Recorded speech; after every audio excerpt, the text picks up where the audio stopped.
Sir, ఆంధ్రప్రదేశ్లో ప్రశ్నించే గొంతుల మీద అక్రమ కేసులు బనాయిస్తారని చెప్పి వైసీపీ చెప్పింది. నిజంగా ప్రశ్నించే గొంతుల్ని కూటమి ప్రభుత్వం అక్రమ కేసులు పెడుతుందని నిజమేనంటారు? అక్రమ కేసులు కూటమి ప్రభుత్వం కాదు, 2019 2024 రాబందుల పరిపాలన, అది రాక్షసుల పరిపాలన.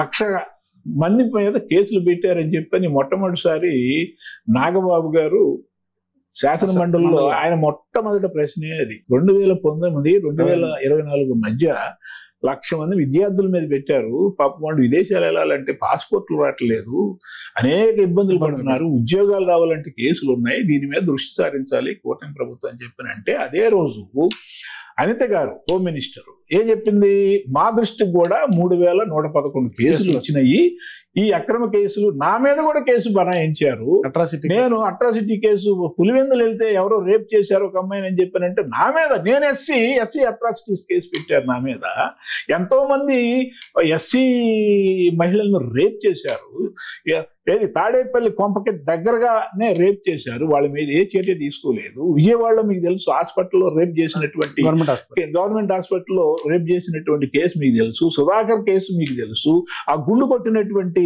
ప్రసాద్ కేసు మీకు తెలుసు. అసలు మొత్తం అది అనంతబాబు అని చెప్పిన ఎమ్మెల్సీ ఉన్నాడు, వెస్ట్ గోదావరి అతను అనుకుంటాను, అతను చంపేసి డ్రైవర్ని, అతను కూడా దళితుడే, డోర్ డెలివరీ చేశారు. ఏమన్నా చర్య తీసుకున్నారా? చూడండి, నిన్న కూడా బాలకృష్ణ గారికి కామినేని శ్రీనివాసరావు గారికి మధ్య జరిగినటువంటి సంవాదాన్ని గురించి చంద్రబాబు నాయుడు గారు ఏమన్నారు నిన్న, ఇది జరగకుండా ఉండాల్సింది, మీరు మాట్లాడకుండా ఉండాల్సింది అంటే స్వయంగా వియ్యంకుడైనా కూడా మాట్లాడాడే. తర్వాత మీ కోన రవికుమార్ని మీరు గమనించండి, కోన రవికుమార్ని, శ్రీధర్ రెడ్డిని శ్రీకాళహస్తి ఎమ్మెల్యే, అలాగే బోండా ఉమాని ఏది పొల్యూషన్ బోర్డుకు సంబంధించి, ఇవన్నీ మీరు బహిరంగంగా శాసనసభలో మాట్లాడుతున్నారు, వ్యక్తిగతంగా పార్టీ ఆఫీసులో మాట్లాడుతున్నారు, ఇది కరెక్ట్ కాదని చెప్పి ఏనాడన్నా జగన్మోహన్ రెడ్డి ఆ విధంగా వాళ్ళ ఎమ్మెల్యేలకు చెప్పాడా?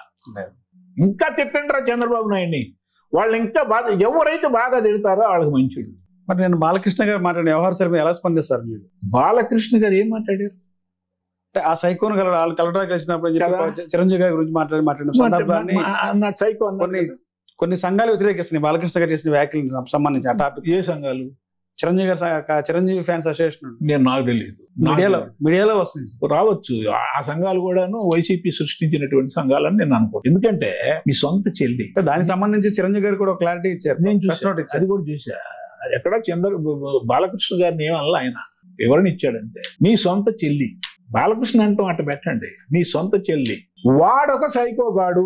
నేనన్న మాట ఏదైతే ఉందో సొంత అన్నయ్యని వాడొక సైకోగాడు. ఎక్కడ డైరెక్ట్ బహిరంగ సభలు ఎక్కడ మాట లేదండి, వాడొక సైకో అనలేదండి అన్నది షర్మిల గారు. ఎస్, వాడి పార్టీ యొక్క సైకో పార్టీ.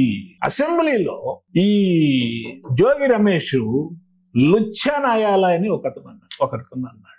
ఉప ముఖ్యమంత్రి నారాయణ స్వామి అసెంబ్లీలోనే మాట్లాడటానికి లేదు, ఇది దేవాలయం అని చెప్పి అంటున్నారుగా. నేను అసెంబ్లీలో మాట్లాడిన విషయాలే నేను మాట్లాడు. ఒరే ముండా, ఎవరినంది తెలుసా మీకు ఆ మాట? ఎవరినన్నారు?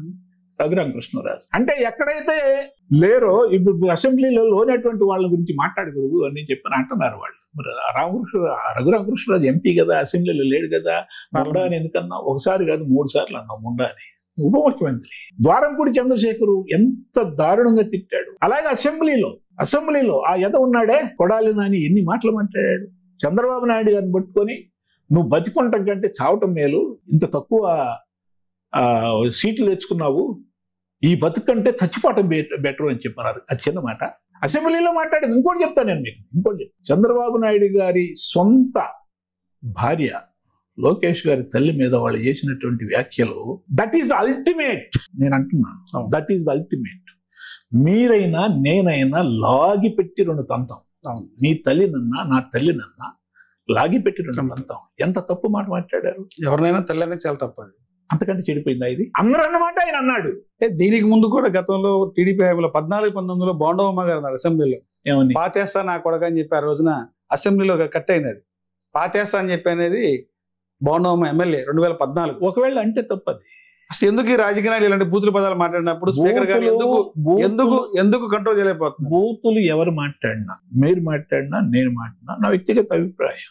ఎవరు మాట్లాడినా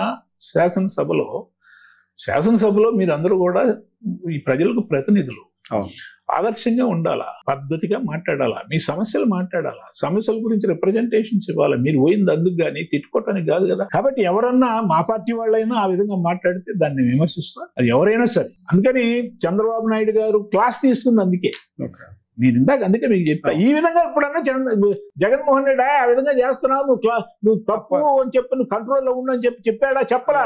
చెప్పటం అట్ట పెట్టి ఇంకా బాగా తిట్టని చెప్పని అంటున్నాడు. ఆయన శాసనసభ సీట్లు కూడా అట్టగా ఇచ్చాడు. ఎవరైతే బాగా తిట్టారో వాళ్ళకి సీట్లు. అదంటే condition, one of the conditions to give a seat to somebody. బాగా తిట్టాలంట. అంటే ఇప్పుడున్న ఎమ్మెల్సీలు అంతా తిట్టేవాళ్ళు అంటారు. ఎప్పుడు మీరు అదే శాసనసభ ఎమ్మెల్యే శాసనసభ గురించి నేను మాట్లాడుతున్నా, శాసన మండలి గురించి నేను మాట్లాడలే. ఇప్పుడు ఇంకోటి కూడా నేను 2021 వరకు ఉన్నా. చాలా ఇంపార్టెంట్. ఊకే వీళ్ళు చాలా మాటలు మాట్లాడుతున్నారు కదా. అసలు ఆయన ఎక్కడ బూది పదమాడలా. ఆయన అన్నది ఏంటంటే సైకో గాడు, మీ చెల్లెలు వాడు అనేటటువంటి మాట అనుకుని ఉంటే బాగుండేది. సైకో అంటే ఓకే, అందరూ అంటున్నారు కాబట్టి గాడు అనుకుని ఉంటే బాగుండేది. నేనేమంటున్నాను, ఇంతకంటే దారుణంగా ఇవాళ ఎవరైతే ఎల్ఓపి అంటున్నామో, లీడర్ ఆఫ్ అపోజిషన్ ఇన్ శాసన మండలి బొత్స సత్యనారాయణ, శాసన మండలిలో షరీఫ్ గారు చైర్మన్ గా ఉండగా అక్కడ ఆమోదించబడినటువంటి 3 రాజధానుల బిల్లు ఇక్కడ ఆమోదించడానికి వచ్చినప్పుడు రాజ్యసభ మెంబరు ఆ రెడ్డికి ఏం పని, విజయసాయి రెడ్డికి ఏం పని, ఎందుకు వచ్చాడు? ఢిల్లీ నుంచి వచ్చాడు. షరీఫ్ గారి దగ్గర పోయి కూర్చున్నాడు. ఏం పని నీకు? బొత్స సత్యనారాయణ కూర్చున్నాడు. తర్వాత ఆయన వెళ్ళి నేను బాదిగా ఆయన సీట్లో కూర్చొని అందరూ ఎదురు చూస్తున్నారు. ఆ రోజున 18 మంది మంత్రులు వచ్చారు. 18 మంది మంత్రులు ఎందుకు వచ్చారు అంటున్నా. ఒకసారి ఆయన ఏమన్నాడు, తను తీర్పిచ్చేశాడు. దీనిని సెలెక్ట్ కమిటీకి పంపిస్తున్నాను అని చాలా ఆఫర్ చేశారు. నీకు అది ఇస్తాం, నీకు 100 కోట్లు ఇస్తాం, నీకు ఆయిల్ ఇస్తాం, నీకు ఈళ్ళు ఇస్తాం అని చెప్పని చాలా ఆఫర్ చేశారు ఆయనకి. మాకు అనుకూలంగా నువ్వు కనుక రూలింగ్ ఇస్తే సెలెక్ట్ కమిటీకి పంపించను, ఇట్ ఈస్ ఏదైతే శాసనసభలో చెప్పారో రామరాజు యాజ్ గా అమలు పడుతుందని చెప్తే ఆయన లొంగల. ఆయన చాలా మంచి వ్యక్తి, committed soldier of Telugu Desam party. వాళ్ళు అనుకున్నారు మా వైపు అంటాడని. మాకు కూడా భయం వేస్తుంది ఒకవైపున. అంటే రూపాయి ఏదేం చేస్తుంది ఆయన లొంగల.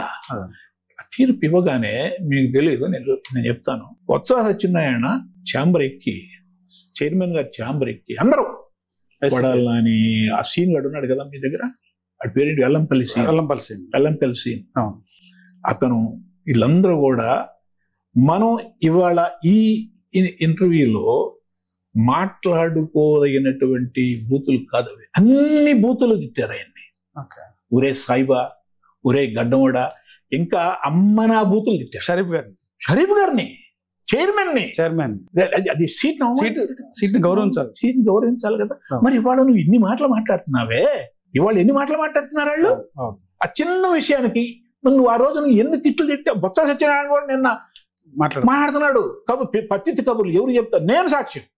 సభలో బొత్స సత్యనారాయణ ఎలా మాట్లాడాడు, వెల్లంపల్లి శ్రీనివాస్ ఎలా మాట్లాడాడు, కొడాలి నాని ఎలా మాట్లాడాడు, ఆ రోజు ఆవిడ ఉన్నాడు యదోను నాని, నెల్లూరు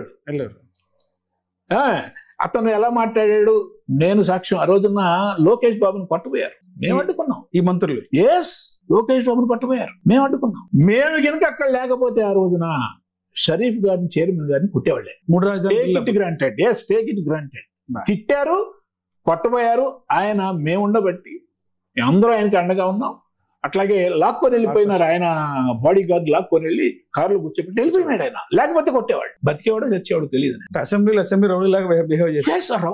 అచ్చం రౌడీలే. అసలు రౌడీలన్నా నయం, రౌడీలాగా బిహేవ్ చేశారు. మందబలం ఉందని చెప్పని. మరి దాన్ని ఏమనాలా? నువ్వు ఇన్ని కబుర్లు చెప్తున్నావు జగన్మోహన్ రెడ్డి, చెప్పవా? ఇప్పుడు ఏరి మా ప్రభుత్వం వచ్చిన తర్వాత ముందే చెప్తున్నాడు, ఆలు లేదు చూలు లేదని చెప్పని అంటామే. నువ్వు వస్తావో చస్తావో మాకు తెలియదు. అదే యాప్ పెట్టాడు.